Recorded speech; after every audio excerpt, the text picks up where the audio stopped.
Hey guys, in this video, I will show you how to fix we've sent the code to the Telegram app on your other device. Alright, so let's begin.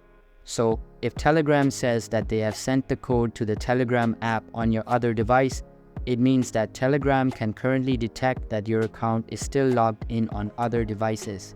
When Telegram figures out that your account is still logged in on your computer, desktop, or other devices, it will send the code there instead of sending it via SMS.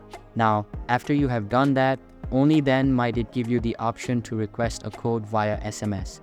If you look at the bottom of the screen, only after you've done that will you get the code via SMS. You have to simply wait or try checking other devices. If not, then right at the bottom, you'll find another option. If it's still not working, you can try uninstalling the Telegram app and reinstalling it. Otherwise, you can use the alternate version of Telegram, which is Telegram X. This is available on both the Play Store and the App Store.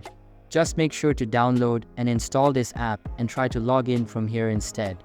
It might send you the code via SMS or by requesting a call. So that's basically how you can fix we've sent the code to the Telegram app on your other device. So that's all for this video. Consider subscribing if you find it helpful, and I'll catch you in the next one. Thanks.